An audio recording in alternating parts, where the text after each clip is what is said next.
Welcome back to the UK Public Sector Transformation Awards, sponsored by Berkeley Homes, Netcall and Assurity Systems. This session we've got three categories, the communications, the customer focus and the community focus categories. As before, we've taken them one at a time and exploring the projects in each category. All of our guests here in each category are award winners. We'll be presenting the awards in the autumn when hopefully we'll all be face-to-face and celebrating the successes of the projects. So first up in order is the Communications Award, and I'd like to hand over to my co-host John Comber to take that session away. Thank you. Good morning and welcome, and I'm delighted to be here introducing the finalists in the Communications category.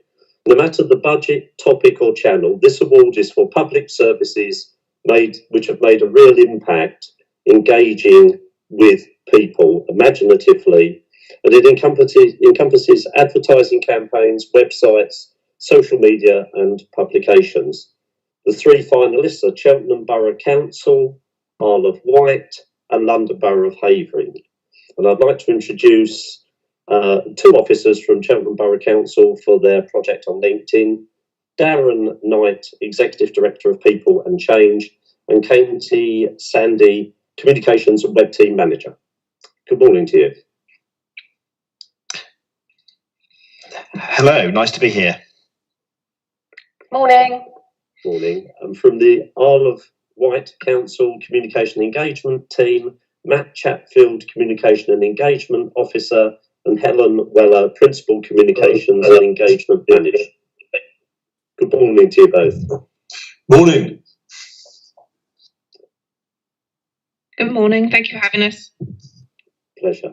And from the London Borough of Havering for their hashtag Doing My Bit, Marcus Chrysostomo, Head of Communications, and Emma Blint, Deputy Head of Communications. Good morning to you.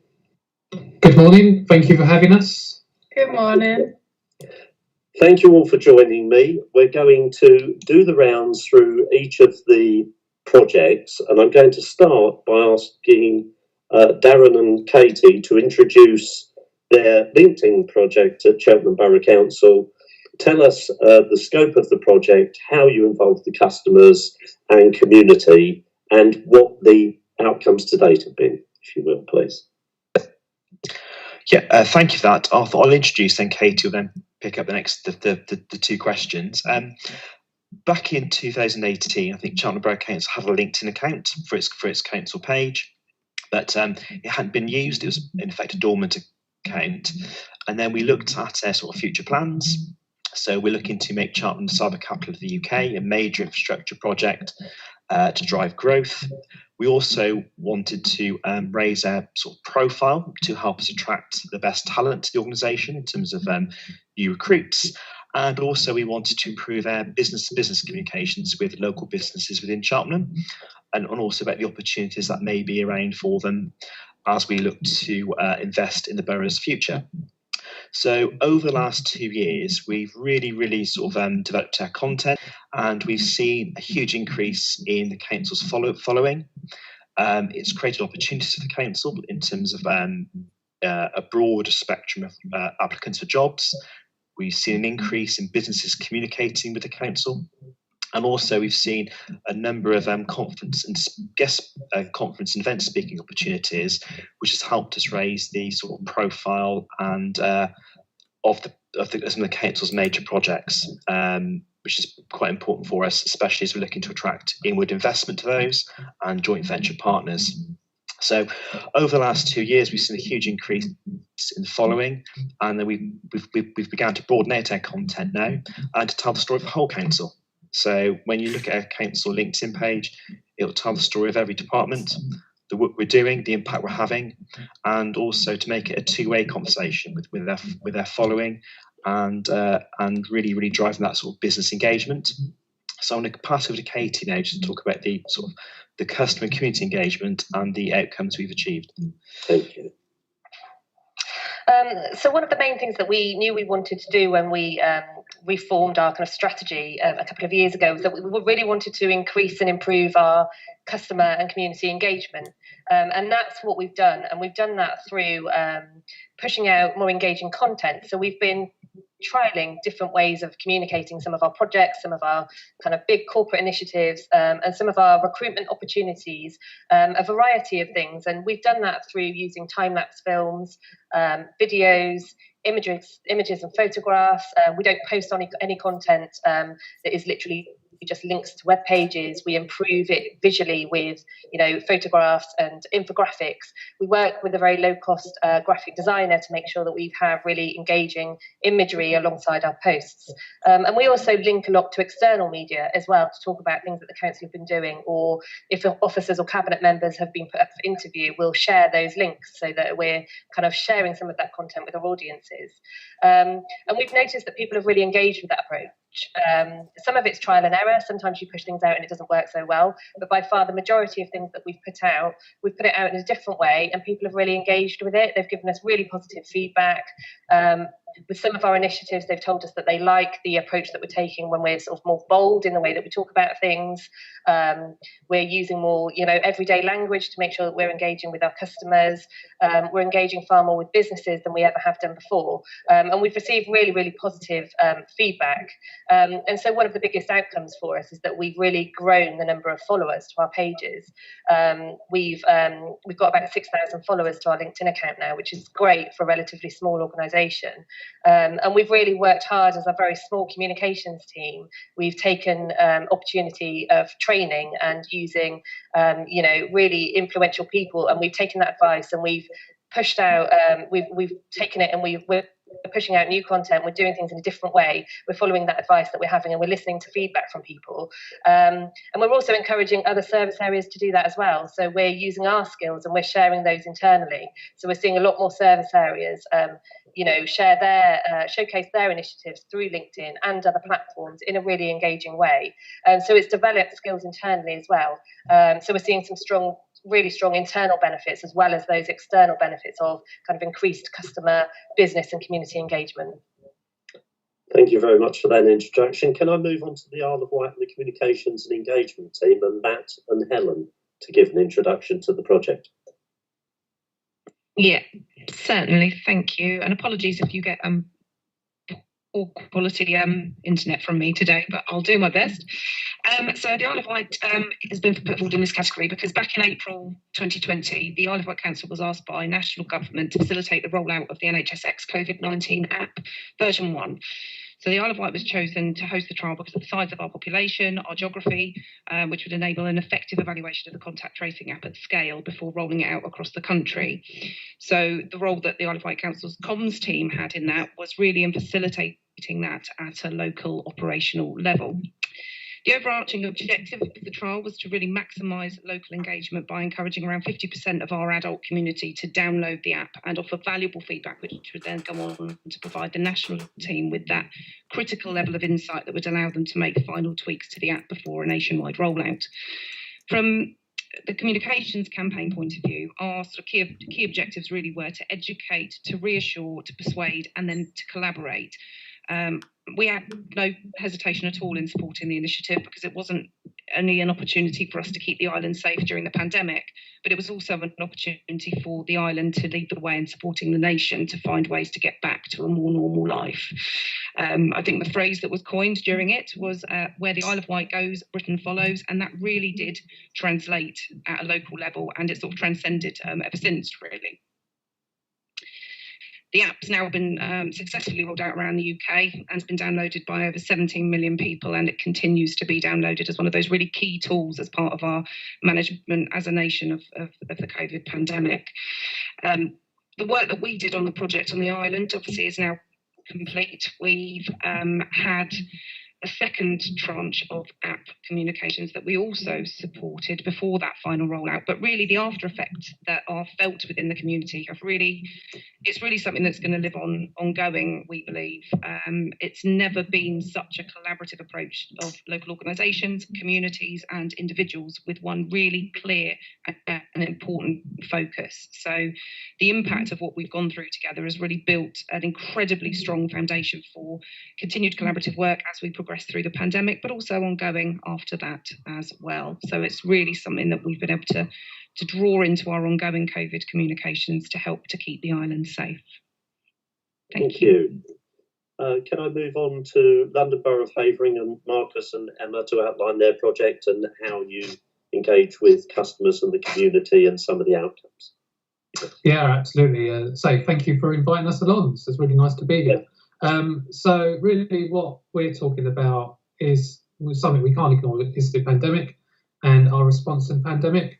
And last year, when the government were asking local authorities to help make sure the message is being sent or is reaching our residents, we thought about it from a Havering point of view. When I say that, Havering has its own kind of identity. We are a London borough, but there's always been a term kind of bandied around about Havering is special because we're in a kind of place between London and Essex, and it has its own special way of doing things. So as a borough, we always try and drive forward. There's a London-wide campaign called Keeping London Safe, but we felt that we needed our own campaign to chime with our residents. So doing my bit was kind of colloquial term that we know that would work with our residents who have a certain way of expressing their views. So you can imagine, East London, ex-East London, Essex, that kind of area. So all the work we did was thinking about how do we really reach our residents? How do we communicate with them? How do we engage with them in such a way that it's not, we're not saying you have to do this, but it's really important that you do this. So we did an awful lot of work in the background to support that. The other important fact to kind of put across is the diverse community. So although the borough is 80% white British, there are we've got the most diverse communities in London. So when I say diverse, not in numbers, but they're in range. So, for example, we've got quite a large Eastern European residents as well. So we thought we had to think quite deeply about how we reach them. So I'll pass over to Emma in a minute to just talk about how we did some of that work. But what's important for us is that, we need to raise awareness. We needed to signpost residents to the advice and information. We also had to take into account staff as well as part of that. So it was really important that staff are engaged because about 60% of our staff live in the borough as well. So they're our ambassadors. So that included, roundtable sessions with staff on Zoom and also with residents per se. We worked with our public health colleagues, our other health colleagues in the borough and other organisations about make sure we're targeting residents in the most appropriate way and in the right place. We also used our visual media as well. So we did walkthroughs in test centres about getting the test. We also encouraged the media to attend that as well. And we also looked at other direct engagement plus translated materials. I now pass to Emma, who will talk a bit more detail about that. Thank you, Marcus. Yeah, so as Marcus said, Havering's quite unique in it being the gateway to Essex. It was around the time of the pandemic where people were kind of obviously following the rules, but there were a lot of people breaking the rules, and Do My Bit was our way around that. And one of the ways that we started this campaign development was a real thorough audience mapping exercise.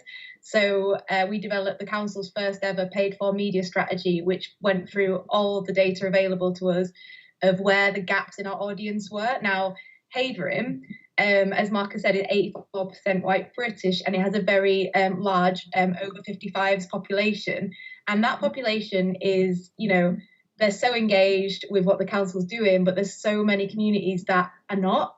And we had to face that at the beginning. So as Marcus said, our Eastern European communities were not engaging. In fact, we had less than 1% of audience on Facebook who had English as a second language, which we managed to increase to 1,000% through the campaign. Also, sorry, 1,000% increase is what I mean. And secondly, young people were not really engaging with. We knew at the time they were out infecting each other, and the government was saying, don't infect your nan and all this stuff, but it wasn't really falling on receptive ears. So a lot of it was about online quizzes about what people knew about COVID. It was about sub-campaigns such as Don't Lose Your Edge around long COVID. So saying to people, you may not die from COVID-19, but it means that you won't be able to go to the gym every day or go fell running or kayaking, and trying to say to people, because we know people love sport and fitness in Havering, that, you might be young, but there's reasons to try and avoid it and follow the rules.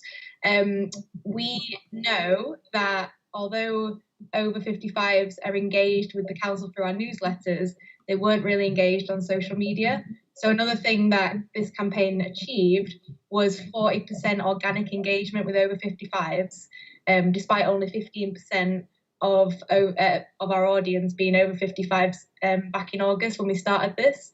So, and I think one of the biggest achievements that is real world impact is that the campaign supported the uptake of test and trace. So test and trace was definitely part of doing your bit, making sure when you go to restaurants and places like that, putting your details in. So in fact, in October, Havering had the highest rate of engagement with test and trace in the whole of London. And it also achieved a 99% success rate on contact tracing. Now, that was totally epic for us, because we knew that a lot of people were, flouting the rules right at the beginning of the summer. We knew that we had a lot of communities that weren't really looking at what we were doing and weren't really interested. We've had about 20,000 people visit the page, probably more now. About 1.3 million newsletters have been sent out with Do My Bit branding via email. We've generated over 100 pieces of media coverage, so we've gone from local to national, with the Evening Standard publishing an article in print about the council's strong focus on public health messaging. And we also, obviously, as Marcus said, engaged over a third of the workforce who were using the backgrounds that you see, the Zoom backgrounds, email signatures, were coming forward with their own case studies. And I think what's special about Doing My Bit is that our team had never ever sustained a campaign like in this way. It kept on the cutting edge of research that was emerging, around the virus, around the most vulnerable communities, and we responded to every single news headline, every single local government headline that came through. We'd have a weekly meeting to decide how we were going to, develop tactics to counteract that and get on the front foot. And I think two things to mention. Doing My Bit has now morphed into a vaccine rollout campaign, because obviously that's part of Doing Your Bit. And it's also had a spin-off mental health awareness campaign, which has been engaging some of the most vulnerable communities affected by the lockdown. So it's got a lot of life. It's got no signs of slowing. That's brilliant. And that's pretty much, yeah. That's brilliant, thank you. If I go back to Darren and Katie and Cheltenham, you presented to the autumn conference in Eastbourne on your project, and I'd like to explore how the momentum has built since then, and particularly feedback from you about whether or not you've been able to engage with an impact on the corporate plan. Yes, so since the conference, I'm pleased to, as Katie mentioned, we've now over 6,000 followers on our corporate LinkedIn account. It's grown by average about 121 followers a month, which is about an 89% increase since 2018. So that momentum has maintained. And we've also noticed that a lot of the local business publications are now actively tagging in the council about articles they write about our work, which then helps to further continue the council's messaging on its key projects. So that's been a noticeable difference over the last few months.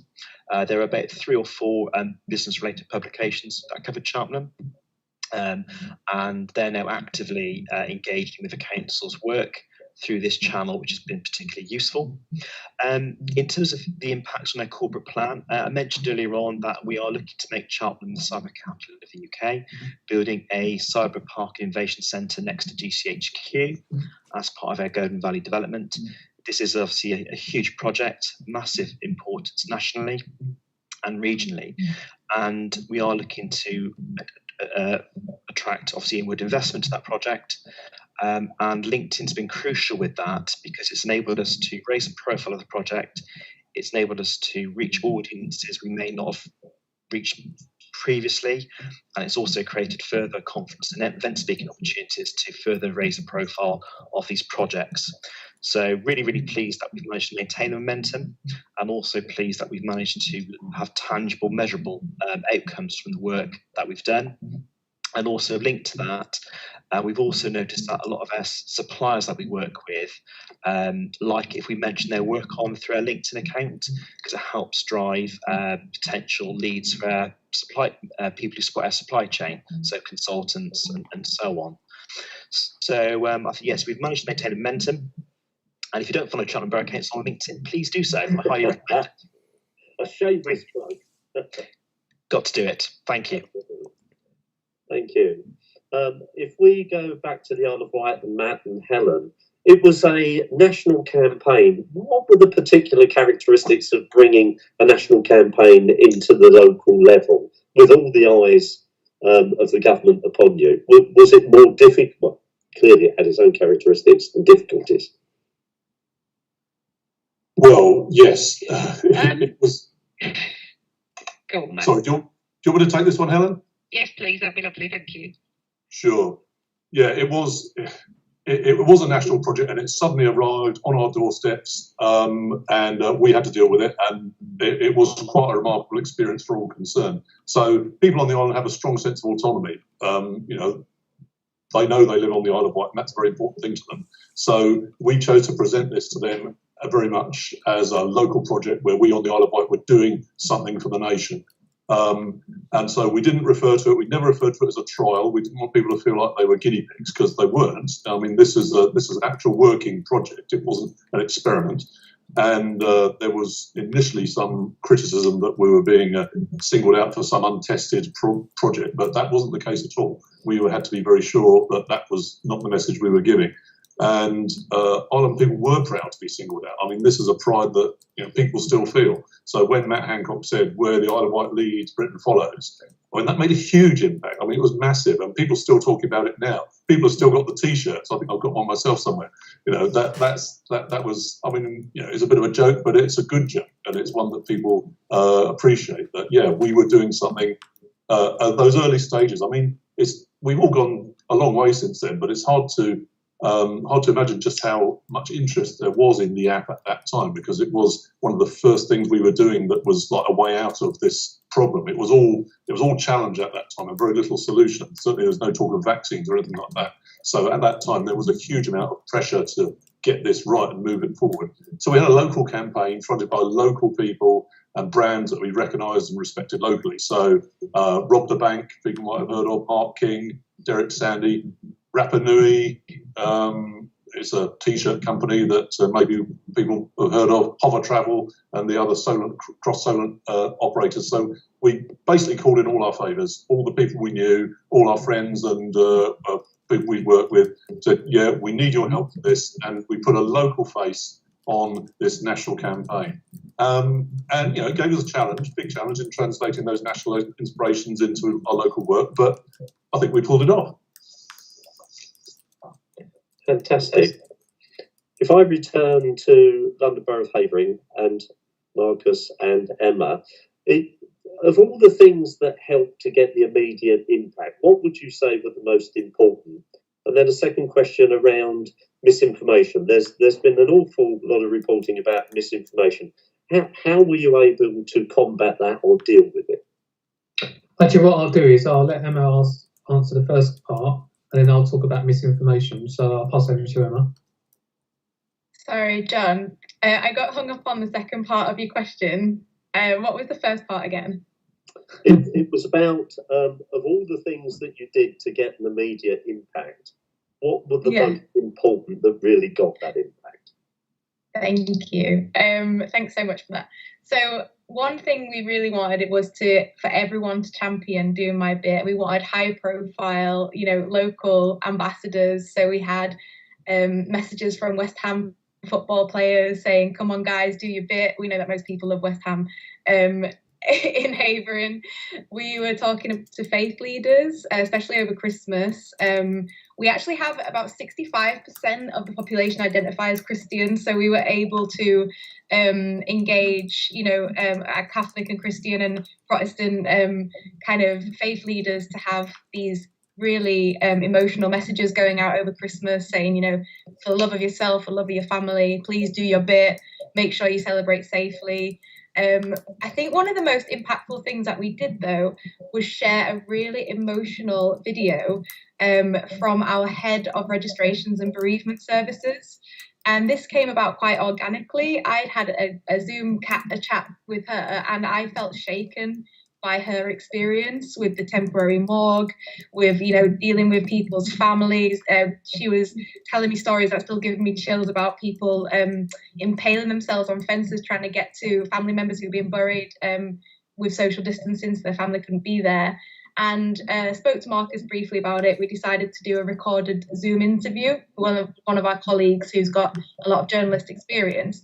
It had about 20,000 views in a week, basically saying to people, this is real. And I think this segues nicely into the misinformation element. One of the biggest pleas of the video was, this is real, and if you don't really believe this is happening, come and spend a day in my area, come and spend a day in my office, and I'll show you what it really looks like. And with that, I'll pass over to Marcus about the misinformation. Yeah, I mean, it's a massive challenge for anyone in the public sector in dealing with misinformation, disinformation, false facts. So the way we approached it was we had the team on social media 7 days a week, and we cracked down on any disinformation or misinformation that was on there. I mean, what was helpful is, quite often residents kind of did that for you sometimes. So other residents would jump on the back of those people who were peddling, misinformation. However, we also had a lot of scams as well flying around. There still are. So part of that response was being involved in what the Cabinet Office do. So they've got a programme and training. So I made sure that the team were trained in how to deal with misinformation, disinformation. And we made sure that we responded really quickly. We put lots of clear facts out. So, for example, we did some research recently asking young people about mask wearing. And then this was all paid for, programmatic, online. And for all those who got involved, it was a quiz, and all those that answered the quiz incorrectly, we then targeted them with the correct facts. So there were short videos, drive them to the right place to find out the right information. So that was just one example. We also did that for other people who were putting out the wrong information. But the other bit is, as part of our work, we made sure we chunked our audiences up. There's always going to be a group of people who, whatever you do, you can't change their opinion. So what was really important is that we targeted the people who may be undecided or were supportive, to help us get those messages out and make sure they're keeping to the rules and or now taking the vaccine or getting tested. So back to what Emma was saying earlier on, the campaign isn't dead. What's really important is we're able to keep refocusing and refreshing it. So another lesson is that when we're putting the messaging out, we have to pretty much refresh stuff every couple of weeks. Otherwise, people get bored of seeing the same messages. So that was quite an interesting lesson for us as well. So, and that helps us challenge some of the misconceptions out there as well. But to say, back to my early point, what's really good is now residents are starting to do the job for us. And, we've not seen it quite as much as we were seeing it before. So things are really going in the right direction.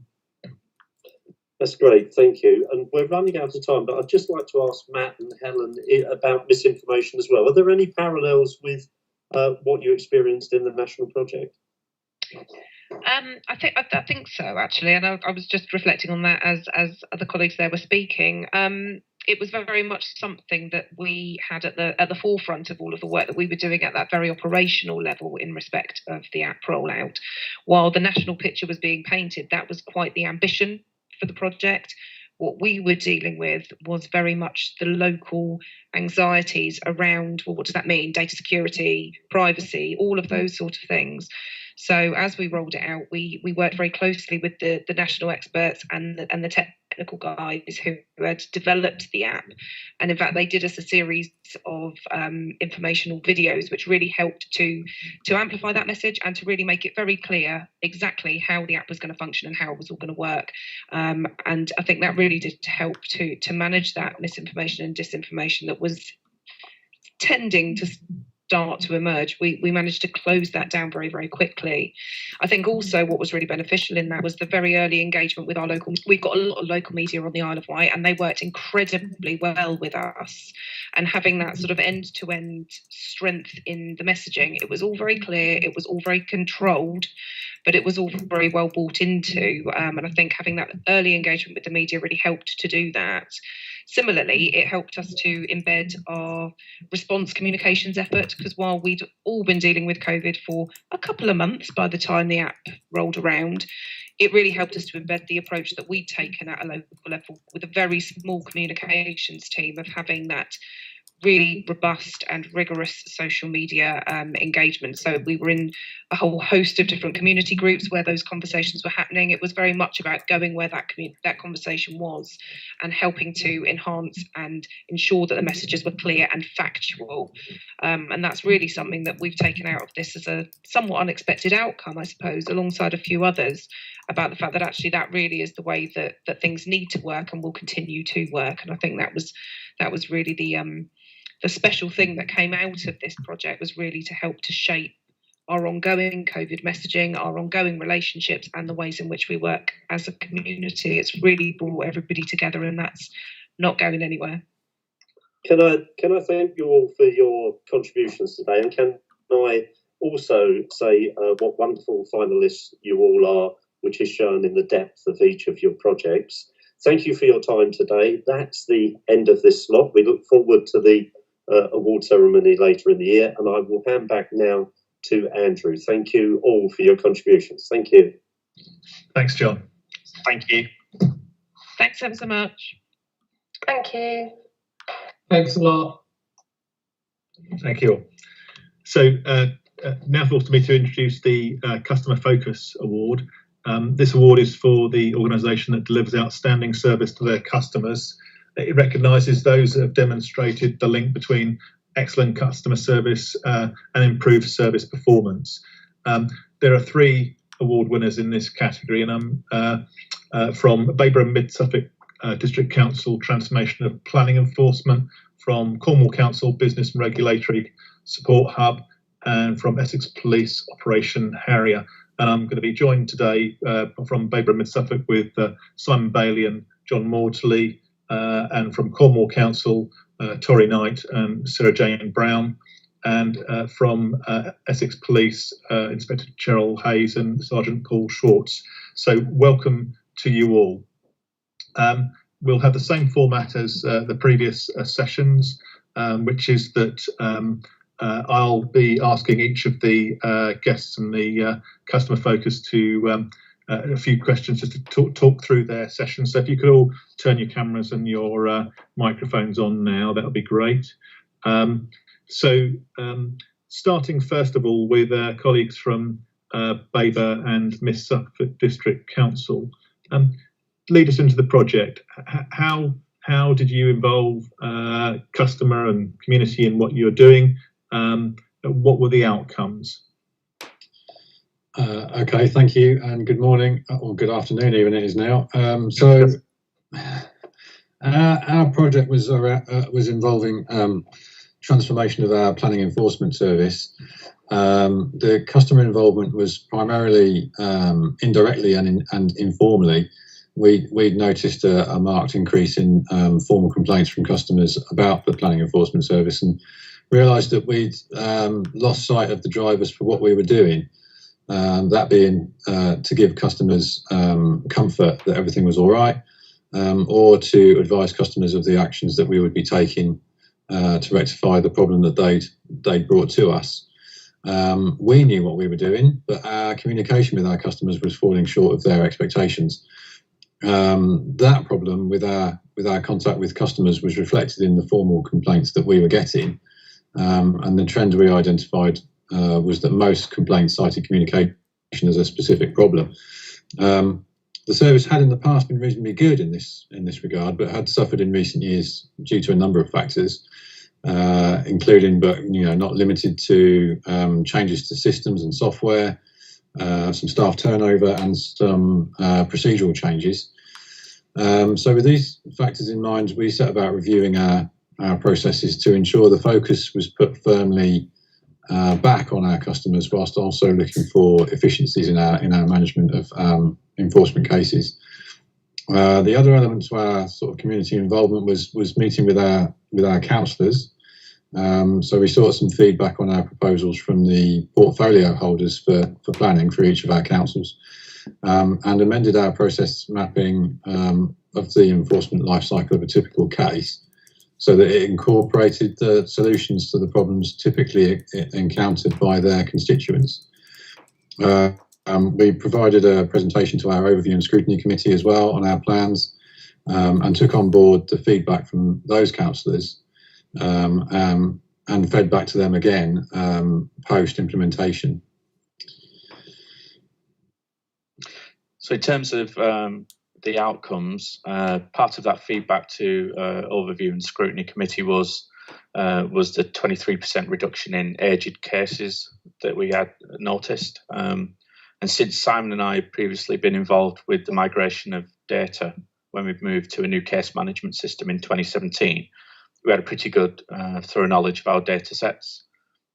We used this knowledge to create a suite of crystal reports that we could then automate to ensure that officers were more aware of their individual caseloads. This daily reporting of specific actions at the granular level, so that would be to manage what is due next and when, was giving good measurable results in terms of efficiency and the turnover of the cases. We were also able to demonstrate a much greater focus on ensuring customers were being updated throughout the progress of an enforcement investigation. So as part of that mapping that Simon mentioned, we had set points through the life cycle of an enforcement case where we would notify the customer, and that was part of the admin function. So not only were the officers targeted with actions, the admin team were also targeted at set points, and that was reflected in a drop-off in the number of formal complaints that were received post-implementation. Brilliant. Thank you. I'd like to turn to colleagues from Cornwall now, Tori and Sarah Jane. Could you tell us a little bit about your project and how you involved customer community in that, and what the outcomes you achieved were? Yeah. So I'll just briefly explain about our Business Regulatory Support Hub, and then SJ is going to go into a little bit more detail about what we've done over the last 12 months with COVID. So our Business Regulatory Support Hub was set up basically off the back of conversations with businesses, businesses being our customers. The feedback from them was that they were frustrated with getting in touch with their local authority and being unable to access the information and the support that they needed in order to set up and keep their business running. They asked if they would be able to get a single point of contact for them to be access the regulatory information that they needed. So this has been set up, constantly working with businesses and getting feedback from them as to what they need and what we can do to help support them and grow as a business. Obviously, a lot of our businesses down here in Cornwall are hospitality and tourism sector, so we knew that really focusing on this is key in what we do.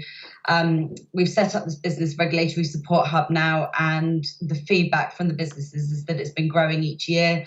They're getting access to the information they want, and ultimately we're trying to simplify the process for them and take the stress out of it. Obviously, since last March, things have massively changed with regards to COVID, and that's how we've then adapted what we're doing in order to suit the business. So I'll let SJ go into a bit more detail about that. Thanks, Tori. Yeah, I mean, it's been a big learning curve for us over the last year, as it has been for everybody. And I think for us to have the building block in place of the BRS hub, where we already had that communication tool with our customers, our businesses, and had some good relationships and feedback on what they actually wanted. Now, alongside the BRS hub, we actually set up a COVID response team as well. And that was a mix from across the authority of regulatory people and, you know, housing, planning, all our services, to basically be able to support businesses through the COVID times. There was a regulatory function, so, you know, yes, we are the ones that go out there and find them if they're doing wrong, but equally we found out that a huge amount of what we're doing is supporting the businesses. There's been huge frustration sometimes that government haven't been able to give sort of clear guidance. We've been quite proud in Cornwall to be able to sort of hold the businesses' hands and make some sort of decisions in line with our partners, working closely with the police.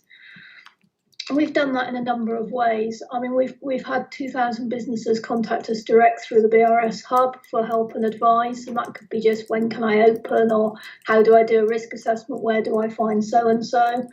And one of our real big sort of changes and benefits has been the webinars we've been doing. So we started the webinars in June for people when they were reopening after lockdown. And we did some target sector-based ones on tourism, on close contact services. And we quickly realised how much businesses valued this as another way of getting in contact with us, listening. You know, they were invited via our newsletter. We've got 2,000 subscribers to that. We used our corporate comms, our own social media, just to get in touch with them. And we've now just completed our 40th webinar. We tend to average 60 to 80 businesses per webinar, but some of our sort of popular ones, like when tourism came back on stream, we had to run 4 webinars for the same subject because we had over 1,000 people wanting to attend. We had to break it down so that they could actually ask questions and be involved. You know, it's very important that not only are we talking at them, but there's a chance for them to come back and interact with us. You know, and it just adds, you know, most businesses want different ways of contacting us now, whether it be pick up the telephone and speak to somebody like Tori on the hub, whether it be listening to a webinar, which is always streamed again, so it's available on social media, people can watch it any time, or whether it's just, you know, us actually going out and doing some support visits, which is also very much part of what the team does. So the feedback that's come in from the webinars has been really positive. We're finding also that we're getting a growing audience through word of mouth. We've got 2 sort of key presenters, and I mean, even to be honest, somebody was in the supermarket the other day and my colleague was stopped. Oh, you're Malcolm that does the webinar, aren't you? I recognise the voice, they're really useful. Come over here. You know, my wife, this is Malcolm. Malcolm sort of tried, we've got social distance at this point. But, you know, we're building a really strong relationship with our business community through the hub, through the COVID response team, and now through the webinars we may well deliver to them. Thank you. Cheryl and Paul, over to you. Tell us a little bit about your project. I mean, you've had some huge impacts. Tell us about some of the outcomes there as well. Okay, hello everybody. We're here today to talk about Op Harrier, which is all about the use of GPS technology, which supports vulnerable and high-risk missing persons who are living with Alzheimer's and dementia and who've previously been reported missing to police before. We basically had 2 aims of what we wanted out of Op Harrier, and this was twofold. Firstly, it was to safeguard and quickly locate vulnerable high-risk missing people should they go missing. And secondly, to reduce the number of high-risk missing person calls to police, which then enabled Essex Police to free up valuable police resources. They can respond to other policing priorities and other public-facing roles. Essex Police are using the GPS technology in the form of a clip, and this enables vulnerable people to continue living independently at home for as long as possible, whilst being safe in the knowledge that they can easily be located if they wander off. The device also provides quality of life for the user whilst providing reassurance for the family members as well, because obviously it's quite a stressful time for them also. And the technology enables them to be alerted should the user need assistance without having to alert the police. Obviously, actively involving the customer and the community in Opharry is key to its success, as each person has a part to play, and we involve them right throughout the referral process. We have missing person liaison officers here in Essex, and it's their role to identify a high-risk missing person who's living with Alzheimer's or dementia, who's been reported as missing to police. Once that incident comes in, they will contact the family and see if they could benefit from taking part in Opharry, and this would be explained to them. If it's something that we think they would benefit from, then following the initial contact, the missing person liaison officer will then arrange a meeting with the potential user and also the family and explain what's involved in Opharry and really the commitment that we need from them, and also to make it a success for the person who's going to be using the clip. During the meeting, it's really important that a best interest assessment is then discussed to see whether actually Opharry is right for the individual and their current needs at that time. Part of the process may also include a number of safe or unsafe zones being agreed to ensure the wearer's safety based on previous missing incidents. And this again would be an input from also the carer and the person who'd be using the clip. Once the referral is made, then that's when we link in with adult social care, as this also forms a really important part in the decision-making process, because they can highlight to us if they have any concerns or if they have any previous knowledge they need to share with us also. Once that process is finished, then the MPLOs will arrange another meeting, at which time they will then activate the clip and they'll set up any of the zones on the platform as agreed at the referral stage. And once everything's in place and the system is live, the family will then take over the management of the alerts, and so that they can then collect the user should they wander outside of the safe zone. Ultimately, Opharry is all about safeguarding vulnerable people, and by capturing all the relevant information from the right people at the referral stage, we can ensure that wearing a clip is not only the right decision for the wearer, but it's also right for the carer and also Essex Police, because it has actually got to work for everybody. I mean, the outcomes have been really, really good, and following the 6-month pilot, because we wanted to test this first to see whether or not it would be successful.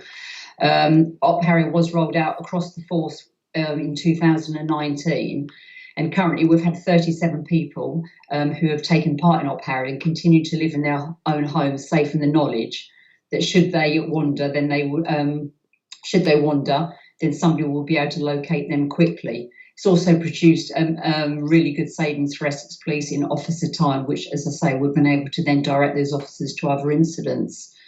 Since the pilot, Opharry has continued to go strength from strength, as the clip not only safeguards the wearer, but enables them to continue to live independently in their own home, which then means there's cost savings there also for social care. And I think it's really important that they can go about their business for as long as they want to in the comfort of their own home. In addition, it offers tremendous peace of mind for families, and it's saves significant resources on occasions. It's identified individuals to social care who previously wasn't known to them. So that's also been a benefit that probably at the beginning we didn't realise that it would be there. Whilst our outcomes do speak for themselves, I think for me personally, it's the feedback we've received from the families that reassure me that Opharry has probably surpassed our expectations. And that's, again, something we probably didn't think at the beginning. We were thinking the person who'd be wearing the clip would be the person who'd be benefiting from it, as well as the police. But we've had lovely comments from the family, such as it's changed my father's life and mine, and I don't need to worry about him living alone. One family said, I think it's the best thing that's ever happened to us. Another said it couldn't be without it. It's given peace of mind, especially at night. And another person, 7 days out of 9, the user of their clip went missing, and they went out and collected them. And they said without it, they didn't know what would have happened. Mm-hmm. So I think it's more from those comments that I know that Opharry is more than just safeguarding the wearer and reducing the number, of course, of police. It's been about supporting the families around, the wearer. And I think that has to be the brilliant outcome out of all of it, really. Terrific. So there's some common threads in there, which is that you're all dealing with feedback, not just one-off, but real time. You're actually following and progress reporting. If I can turn back to colleagues at Baber and Mid Suffolk, you had a situation where you had performance that you didn't want. You wanted to turn that around. You didn't have any kind of statutory deadlines in that, so you were challenging yourself. Sort of two questions really. One was, how did you arrive at the timescales you arrived at, and how did that go down? And then also, does that reflect a broader culture of challenge in the organisation? Was it just you, or was it something that was happening right across Baber and Mid Suffolk? Okay, yeah, thank you. So the problem that we had with timescales, we addressed that during the design of the workflow mapping of a typical investigation. We'd agreed on set points of measurement rather than arbitrary timescales, and based those on an expected period for the completion of a task.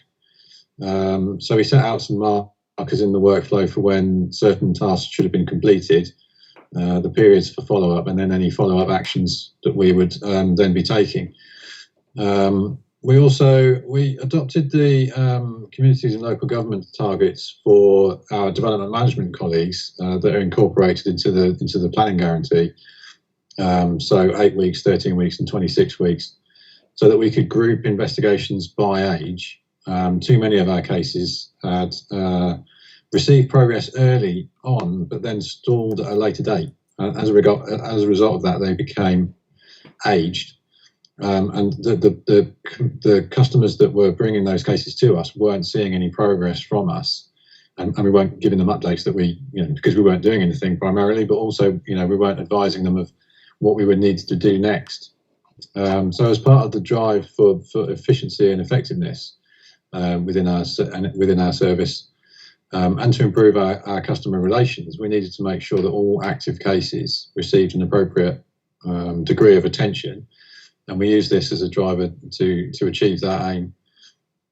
In terms of culture of challenge, there is that within our organisation. It's sort of top down. I think as an organisation, we've developed a set of 5 core values, focusing on our people, being ambitious, taking ownership, our customers, and then being open and honest. So these last 2 have been a particular driver for our planning enforcement transformation project. We needed to put more focus on our customers, and we needed to make sure that our methods for contact with them embedded that honesty and transparency that was at the heart of our core values, so that our customers could have confidence in what we were telling them, and what we would do, and when we would do it. And a significant part of that, I think, is that we would be open to challenge if we didn't achieve those things or meet their expectations. And from like I say, from the top down, we have as an organisation embraced the idea that it is okay to make mistakes as long as we learn from them, and then adjust our procedures and practices accordingly, so that we're improving all the time. We've taken that on board as an element of managed risk within our transformation projects. And generally in the manner that we conduct our work, I think. Yeah, there's some sort of clearly some terrific results from that feedback loop and that challenge in your progress. Tori and Sarah Jane, I hadn't appreciated the feedback loop for you might be in the supermarket, so that's a first. But I mean, clearly you've had huge success in terms of growing the kind of community that you're dealing with and communicating with them. How did you start that? How do you ensure people were aware that the website was there and get them engaged in that? And what was the kind of process of signing businesses up? Sorry, go on, Esther. Do you want to go? Yeah, go on. There's quite a few ways of engaging them and getting them to sign up. And, we're lucky within Cornwall Council, we had a very joined up process throughout the corporate teams. So as soon as sort of COVID swung into action, there was a number of cells within the council all communicating together, a very good comms plan, which was using our social media channels, I've been part of a BBC spotlight showcasing our work. Right. So very many things to actually get the messages out there by a huge number of means.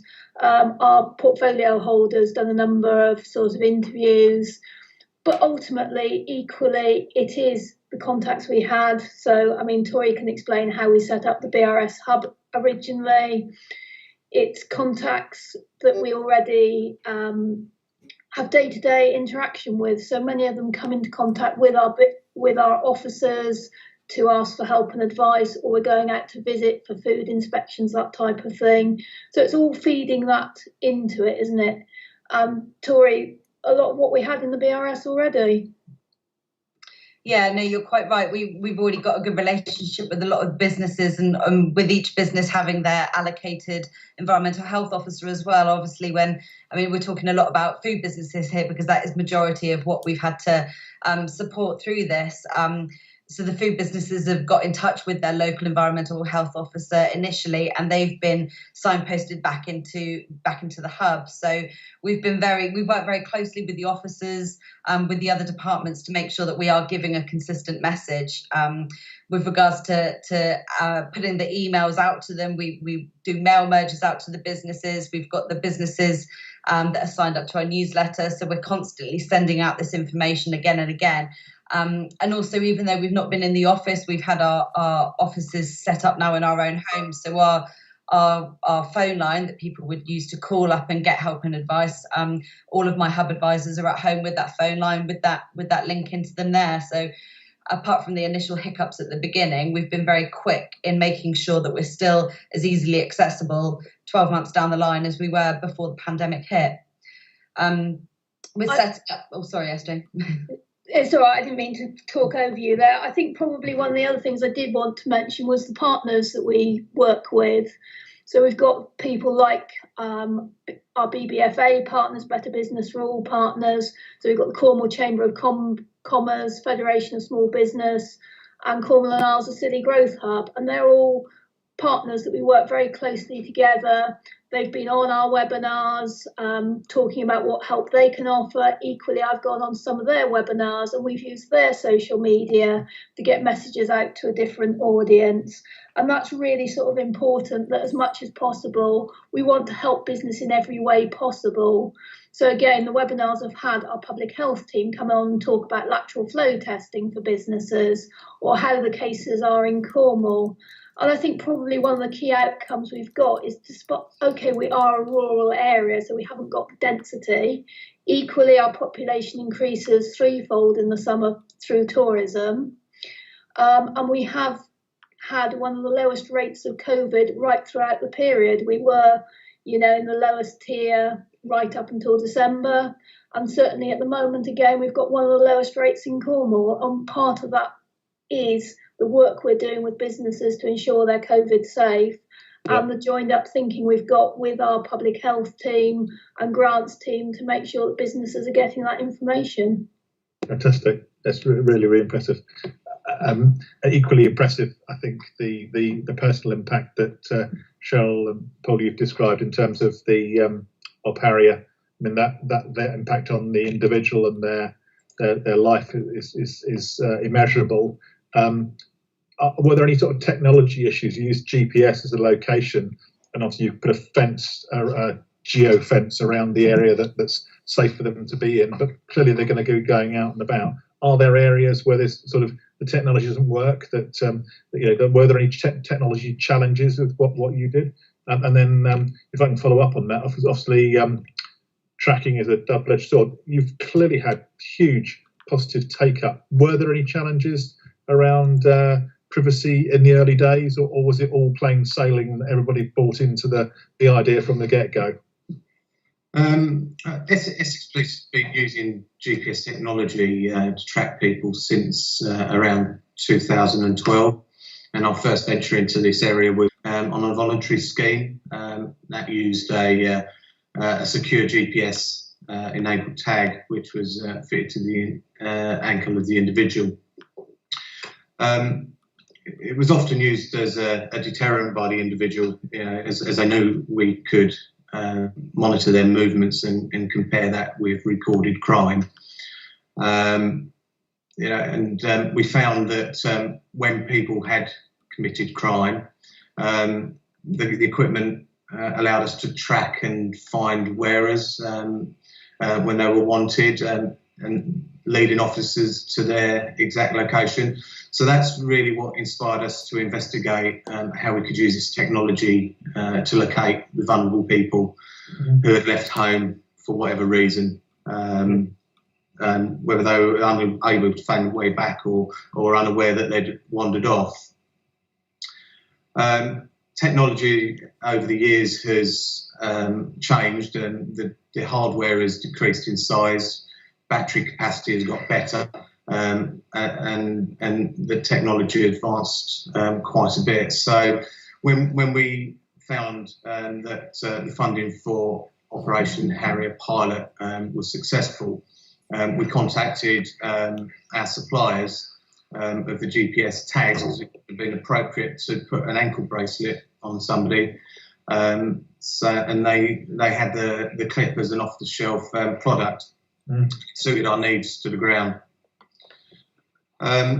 We've always had questions about the reliability of the equipment, such as if the GPS device needs to see satellites, how could it give a location when the user was either at home or in another building?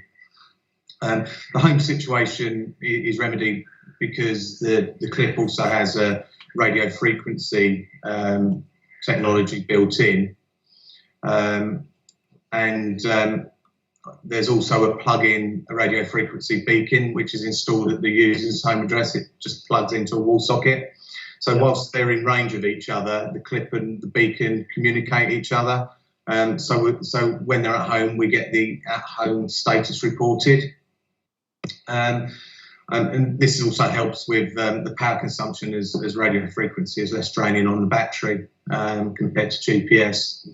Obviously, there's the beacon. The number of beacons we can install in premises is limitless. So if they visit other people, a beacon can be put in those locations as well where appropriate. Obviously, there's other occasions when the user may enter another building, that could shield the device from getting a satellite fix, such as an indoor shopping centre. Yep. The platform, the software platform that's used would identify the user's last GPS location. So together with looking at the platform, where they were in their last location, and looking at a street view of that area, we should be able to identify the building that they would have entered. Right. And this would narrow down the area considerably that would need to search. And obviously when they left that building, GPS tracking would be restored. Yeah. So I can't see a situation when topography would block issuing a clip to somebody. That's fantastic. That's a really impressive. We are slightly over time, but briefly, I will ask you, Cheryl, perhaps if you can comment about the privacy side, just to say, was that an issue, or was it plain sailing to start with? I think privacy was always going to be raised because people are always worried about the Big Brother concept that somebody's actually watching you. But I mean, really, it was just to put across to people that this was purely being used to safeguard people, and that should they go missing, which by the time we get a referral, they would have gone missing at least a couple of times anyway. It was about safeguarding them, and at least we would know where they are instantly. And it was something that then the family could take responsibility for also. So if somebody would wander off, they would get the alert and they manage it. And Essex Police, we would only look at the information if we were alerted that we needed to go and look for them. Otherwise, all that data is available to the family, and it's not something that Essex Police have to have a look at. So I think once it's explained and shown to people where the data is being held, they were happy with that. And once they're no longer on a clip or using the clip, we can no longer see any data. It's completely removed from our platform also. So it really is, I guess, and the success is that out of the 37 people that's gone on to and used the clip, Essex Police have not had to go out and look for those persons at all. It's been completely managed by their carers or family members. So we've not had an occasion to sort of go and have a look, I think, other than one situation which we had somebody with that person within 3 minutes. So that's really brilliant. Yeah, it's a brilliant piece of technology.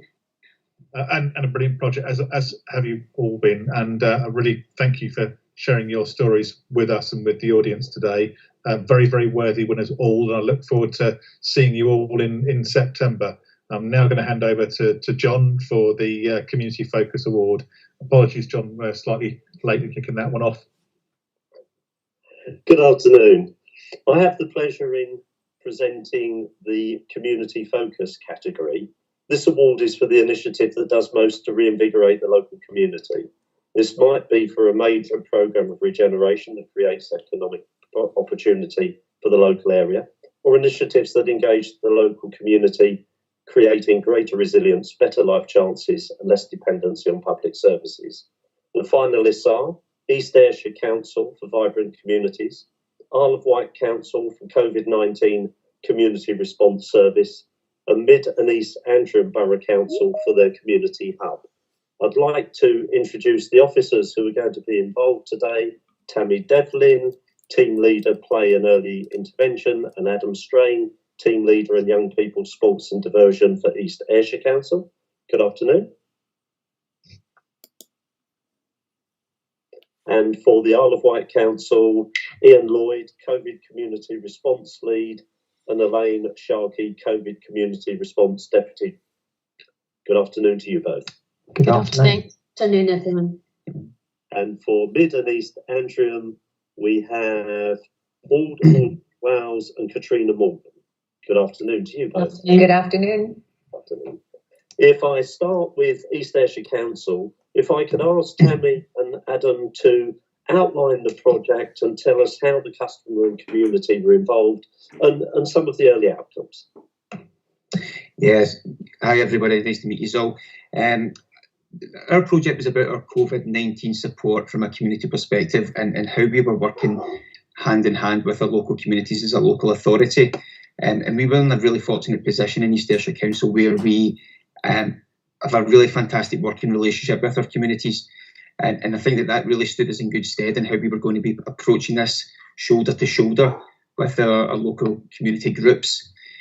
We'd understood that our local people and our community organisations are the best people to identify the needs of those respective areas.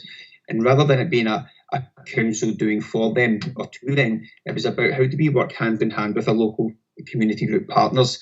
And East Ayrshire itself is a mixture of suburb and large rural areas, so we had to lean on their knowledge and expertise for a model that was going to best suit their particular area.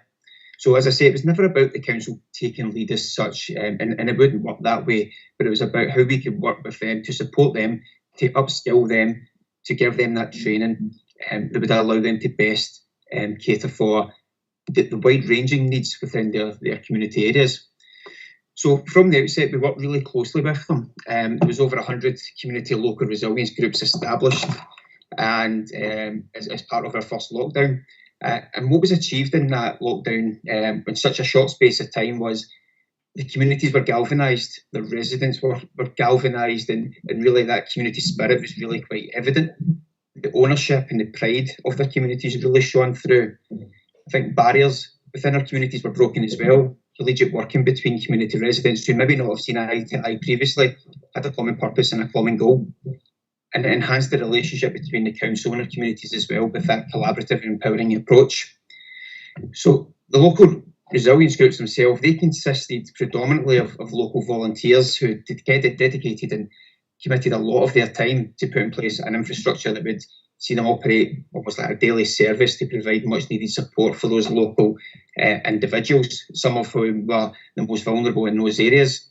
And that ranged really from the delivery of emergency food parcels to vulnerable families and individuals, the collection and the delivery of prescriptions for individuals who were shielding, providing free sanitary products to individuals who required them. And for us, that was key. That broke down the period poverty barrier, which is really prominent throughout the UK. And a lot of these individual groups as well took on local befriending calls and visits to local vulnerable individuals as well, taking place outdoors in their gardens, for example. I think given the enormity of that task that we faced, we knew that the support was going to be required for a long period of time. And a number of these local resilience groups have, as a totality, obtained in excess of £400,000 in funding that would allow them to sustain support within their community over a significant period of time. I think for us, what was really heartening was on a daily basis, our local resilience group volunteers would be at the local centre preparing for each and every day ahead, from making up emergency food parcels and delivering them, managing the local requests that were coming in through telephone and social media inquiries, and as well as that, purchasing food at local supermarkets and collecting food that was donated by local supermarkets as well. We saw a really a spirit that we've never seen before in East Ayrshire during that time, and it didn't just lie with a local authority, we had local businesses getting on board with this as well. So it really was truly remarkable. So a lot of the success in East Ayrshire from a COVID perspective was down to our community resilience groups, and it was their dedication, their passion and their commitment that shone through, because we wouldn't be able to do this ourselves as a council. We had to utilise the skills and talents of our community resilience groups. They embraced it and they took ownership of it.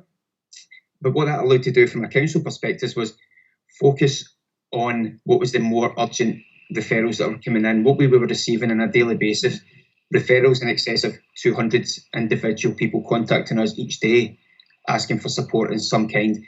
That allowed us to triage them, and for anything that was deemed non-urgent, we could then liaise with a local resilience group, and they took that one and just ran with it, and that took a lot of the pressure off of us as a council.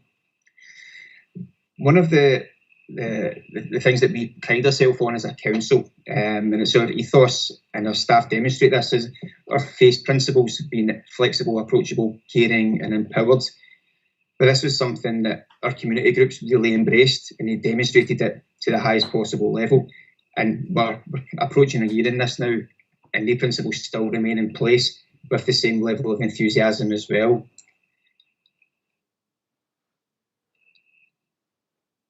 Are you still there? I am. I'm actually trying to hold up my table. It's fell off its edge. Sorry. I'm working off my son's cabin bed and it's come off its edge. Okay, so in terms of those... Pardon? Continue.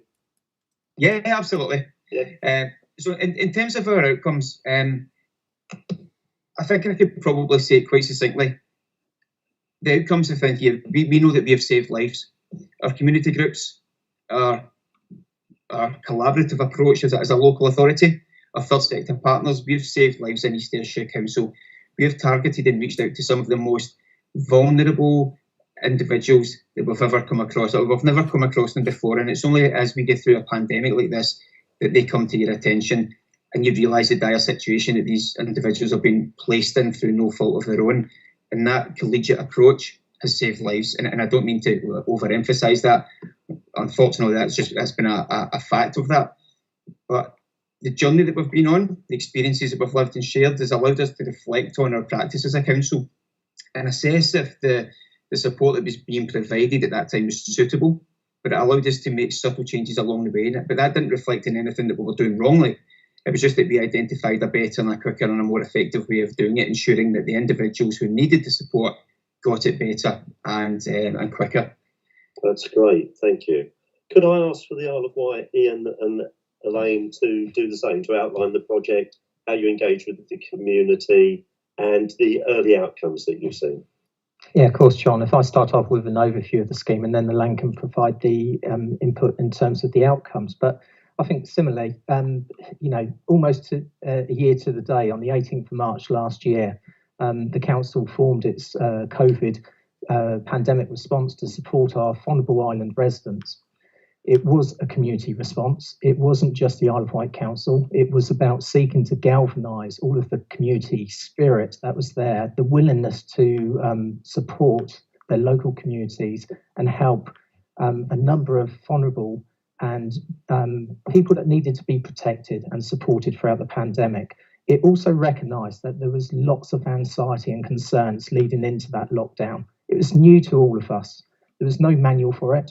We had to look at what was its main purpose and the objectives for it. So we set out very clearly some objectives to work towards, which was one, how residents were able to contact a central point of reference where any of their concerns and needs could be listened to, they could be triaged and supported as appropriate. Equally, it's about looking at how we coordinated those offers. So how, in terms of the provisions that were available, so noting that we had 1,500 volunteers all willing to support their island residents to give up their own time to do that essential support. But equally, there were 27 community hubs scattered across the island, some large, linked to town and parish councils, but some very small, which may have been just one or two persons within their own home, helping their local village and community around it. So it's about how we galvanised that, how we coordinated it, and then equally it's about ensuring that we had local resilience in place, that where there was potential for gaps or issues in terms of that support, we looked at the means and the ways to support them. So everything from emergency food, because in the early days with the national scheme getting underway, we know that there were significant issues with the national shielding parcels, food parcels, but we responded to that. We put in place emergency provisions to help those really vulnerable people that had no access to support or provisions that they could obtain through online shopping and so forth. I think the other thing was to recognise that the shielded aspect created its own issues, in as much as we had at that time what we perceived to be a very large, clinically extremely vulnerable list of residents. It subsequently increased to 10,200. So we're still working with those individuals, but it wasn't just about what they could do to access the support, it's what we could do as a collective partnership to support them throughout the lockdown and beyond, because it recognised that there's the response phase, but there was also the recovery to any provisions we put in place. So it was that keeping in touch, that check-in provision, the buddy support that we mobilised through the use of our community assets as well as our internal resources. We wanted to check that people were supported throughout, that their anxiety was alleviated, and also when we started to come out of lockdowns, I say lockdowns because there's been a few of them, we were able to handhold them, create that buddy system to give them the confidence to re-engage with the community and what provisions were there to help them. So I think that what we've sought to do is to create a lasting model, a legacy in terms of this support. So it's not only dealt with the COVID pandemic response, but it's looked at how we can harness that massive enthusiasm that's been put in place through the community, that willingness to engage. There's been friendships formed, and it's enabled us to look at how we work with our community partners through the community hubs, the town and parish councils, and other voluntary community sector colleagues to ensure that we establish that legacy and we build on it moving forward. So it's not just about COVID, it's about beyond that and how we can continue to harness that. Elaine? Yeah, and I think we've now got an established and resilient partnership, and it's an equal partnership between the council, town and parish councils and all the community groups and the local hubs.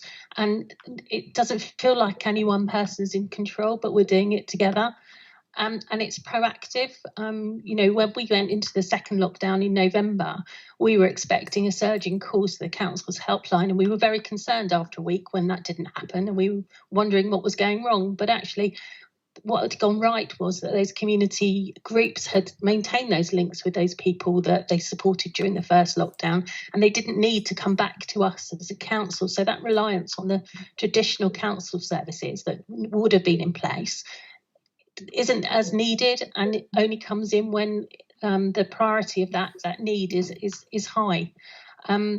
I think I've worked with the council for 33 years, and I've never been thanked so much by town and parish councillors and members of organisations and charities. And that's quite a strange feeling, because normally we are, as a council, we get criticism. But I think we got the relationship right with our partners, and we weren't, as Adam said earlier, doing it to them, we were doing it with them, and we were all in it together. And the other thing I think was the immense experience for our staff, especially our staff in like leisure and libraries where those services were closed. And we use those staff to man our helplines. We did proactive calling to all our Shield residents, and we were calling them, up to 3 or 4 times a week if they needed that support through the isolation, and to help them with their, build their mental health strength. And our staff gained immense experience and more contact with the community than they've ever had before, and that understanding of our community has increased. And when we went into the lockdown in January, the number of staff who phoned immediately and said, do you need me to help? Do you need me to start calling people again? Has been amazing.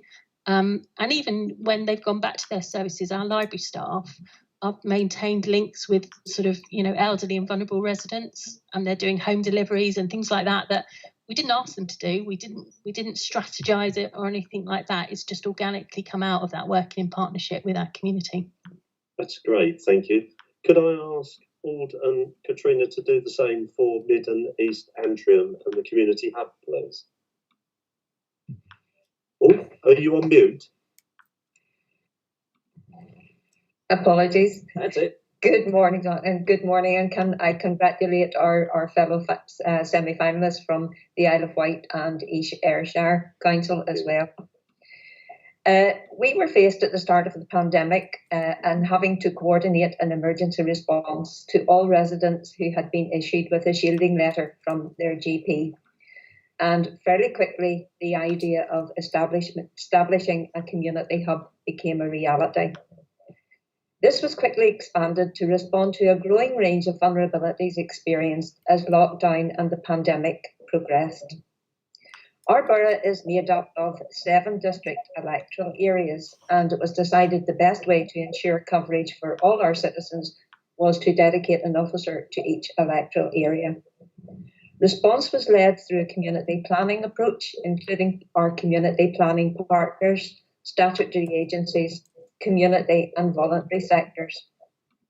The hub was operated through a partnership, including Mid and East Antrim Community Advice Services, who operated the Mid and East Antrim helpline. A Northern Ireland helpline was established, but as elected representatives, we soon were getting complaints that this Northern Ireland helpline was taking up to 2 hours even to get through to talk to anyone. So Mid and East Antrim, we decided we would set up our own. We have the Northern Health and Social Care Trust, who triage clients, and along with ourselves, focused on those people who really needed our help. And in council, managed the delivery of 500 food boxes per week. The entire response was delivered with support from a wide range of other community and voluntary groups, including our Interethnic Forum, who along with our council provided promotion, awareness raising and translation services to support those who English was not their first language and were in need of food support, and to encourage compliance with restrictions and, to date, take up our vaccine programme. Our Mid and East Antrim Age Well partnership. And over Christmas and New Year, we decided that we would start up a system of delivering hot food to some of our families. And over a 7-day period, we have 309 households supported, 564 different individuals, almost 4,000 meals delivered, taking up 40 volunteers and 360 volunteered hours. This started as a 1-week project, and it's still going on today. And I'll pass over to Katrina. That's great. So I suppose for us, in terms of engaging the community, it became quite clear early on how, I suppose, impact across the whole of the community COVID was having. And I suppose today I'd just like to draw attention. I'm sitting here with Alderman Wales, one of our elected members, and that very much is our response within Mid and East Antrim. It's not just an officer-led response, it is an elected member and an officer response. And our elected members, I suppose, are one of our links into our community, as well as, I suppose, of all our partners. The setup in Northern Ireland, and people are sure, is different to the rest of the UK. So we need to work across central government as well. And that community planning approach was, I suppose, key to our success. as we set that up and as we work through with Department for Communities, we work through many of our other statutory agencies and that community and voluntary sector. We identified, I suppose, not only those shielding, but that there was other people in need, and that was people maybe who were isolating, who felt fearful, who had no family, and very quickly we rallied around with our community sector to deliver that. Some of the things that we would have delivered upon was not only the meals, but also prescription collection services. And before the big supermarkets, I suppose, had set up their priority client list, we worked with the local supermarkets to identify those who were most vulnerable. We aligned our staff, who maybe from one of the other participants had talked about staff from across the council. We had leisure staff who helped to go out to local shops and deliver food to those who couldn't get out of home. Maybe transport was an issue for them, collecting prescriptions was an issue. And certainly it wasn't just food. We identified fuel poverty, we identified digital poverty, hygiene poverty has been talked about, and also that rural isolation and that loneliness. So working across a network, we work with our food banks to get that out. We work with a plethora of our community groups across that DAR approach, which Alderman Wales has talked about. We also very early on, if I share a story, how we identified our communities. So we were using our local helpline as well as the regional helpline. And we got a call in to say that through our local helpline that somebody had come across a lady in her early 80s in a rural part of our community who was out and had flagged down a car. She had no food left, she had nobody to contact, and she didn't know what to do. And not very early on, back in April, made us think about, we had used our bin men to deliver a leaflet to every single household in the borough. We'd use social media, we'd use radio, we'd use every guise to let people know how they could access help. And we were still missing people. So very quickly, working with partners across a number of areas, we set up our rural door-to-door scheme. And we identified postcodes where maybe nobody had any contact before. And we started a door-to-door knocking scheme. We used volunteers from central government, volunteers within council, from our sporting organisations, from our local communities. And we simply knocked on somebody's door, stood back, asked them did they need help. We knocked doors in over 4,000 households. We delivered over 20 emergency food parcels. We referred people and signposted them to other means for help, where that was simply isolation. And we had, through our Me app services, we had daily befriending calls. So isolation was a big thing, as well as the food poverty. And I suppose that links into, ensuring then we knew very quickly through that first lockdown, this just wasn't a quick hit wonder. We needed to make this more sustainable. We needed to give the community more resilience. And we needed to, I suppose, ensure there was less dependency on those public services as we went through the pandemic. And I suppose that leads into the outcomes then, in terms of what we were able to do. Some of those outcomes involved us setting up a COVID community grant scheme to enable our communities to access funding, to train them up, to give them the skills and the capacity to continue this great work in the community. We also then went on to work with our food banks and work through Fair Share. We were able to give out products, I suppose, to, not only for food, but also nappies and those hygiene projects that have been talked about. And fuel was the other big one. Very quickly we realised, coming in, I suppose, to the autumn last year, fuel poverty was really starting to spike. And we linked in and we developed a heater lending scheme. We had our affordable warmth scheme. We had emergency fuel top-up schemes to really help people to get connected and get the help they needed until the other authorities could maybe step in. We were also very, I suppose, conscious of how we made it sustainable. And we know that as we were coming out of the first lockdown at the end of July, the food parcel scheme was stopping. So we linked in with our organisations, with our elected members, that community and voluntary sector, ensured that the capacity was there, that when the next lockdown, because we knew that there was an inevitability that would come along, that I suppose the community had that greater resilience. And I'm glad to say that they did, and we didn't need to go into that food delivery scheme again. That's great. Thank you, all of you. You've all talked about partnerships in various forms and various ways. And whilst we have only a short period of time to get to the heart of some of the things involved in each of your projects, Could I ask each of you to tell me what you think are the secrets of partnership working? So if I start with Tammy and Adam, what were the secrets of your working in partnership?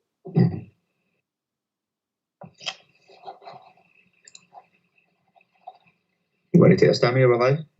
No, I'm happy to take that. Yeah, I think the secrets of our partnership across East Ayrshire is that we had many partnerships even before the pandemic came into force. So for us, it was really important to actually go out to the existing partners that we had.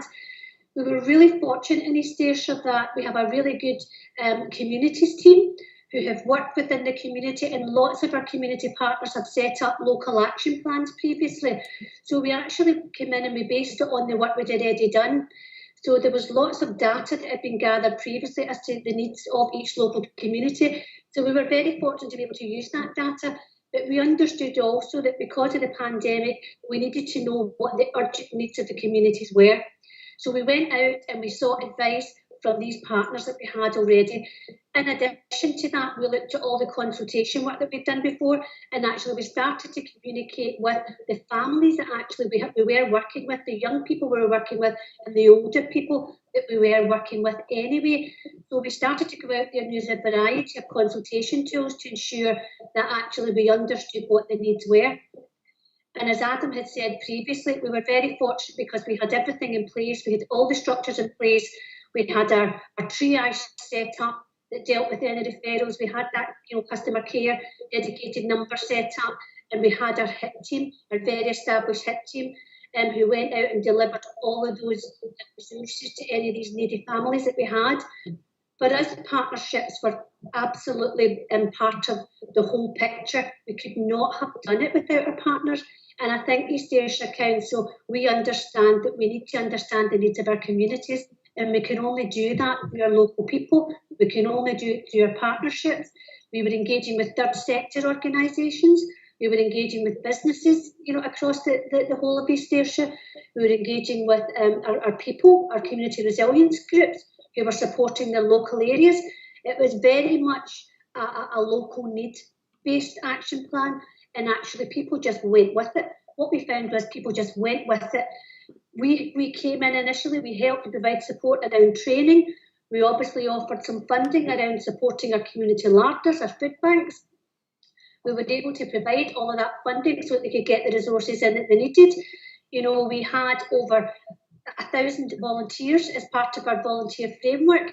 The volunteer framework was in place prior to, and we just jumped right into that, and again got the messages out to our volunteer framework, made sure they were aware of the levels of needs and what the particular requirements were of people within local areas. And we were just, inundated with requests to support. That's great, thank these you. Partnerships for us were essential, and we really couldn't have done it without them. That's great, thank you. Can I ask the same for Ian and Elaine? We're tight on time, but the secret to partnership working? Well, I think first and foremost, it's recognising that we have a very proactive voluntary community sector agencies on the Isle of Wight, and it's without doubt that their involvement, their support to this has been incredible. Without that, it may have been a lot harder to galvanise that partnership support within the community hubs, the local communities, the town and parish councils. Well, our approach to this was to harness all of that real enthusiasm and to set out the strategy, the approach, and to work to a common goal. What we ensured we did was that we supported them in terms of achieving what they wanted to achieve with their local communities, but working to that common purpose. So there was a community forum, a community hub forum that they generated themselves, the 27 community hubs, but we were a part of that. They invited us to it, and we used it as a two-way process. It's for them to feed back to us what their concerns were, and for us to feed back to them what was happening, what was the emerging picture, what were the needs, how could we improve in terms of our coordination and response. And I think to me, it's about building that trust. It's about demonstrating, walking the walk with them to say that we're not here to do it to you, we're here to do it with you. And I think the essence of that was how the partnership came to fruition and was very much supported. I think the other thing as well with our voluntary community sector, it's about recognising that the community hubs, some were small, some were larger, they needed that locality coordinator support. So it wasn't the Isle of Wight Council doing it to them. We were supporting 6 locality coordinators to help each of those 27 hubs. So the island was split into 6 regions in effect. And that was to get that feel, that sense, and that nurturing of the partnership to enhance it. I thank you for that contribution, and I'm afraid we've run out of time as we're slightly over. Can I say you are all worthy finalists? Your contribution today has been amazing. I do thank you for your time. People will see the contributions and bids you've made, and I look forward, hopefully, fingers crossed, to seeing you all in the flesh in September at the award ceremonies. So thank you very much for your contribution today, and I'll hand back to Andrew to close for lunch. Thank you. Thank you. Thank you all. So just a few wrap-up words from me. You've heard hopefully some excellent discussions and presentations of some phenomenal projects. The standards are always high, but actually excelling this year. So we're going to take a break now. We will be back in about an hour's time, I think, and we'll be getting on with the next session and asking more Q&A with our new guests. So starting up with the use of digital technology category at 1400. So look forward to seeing you all then. Thanks for your contributions.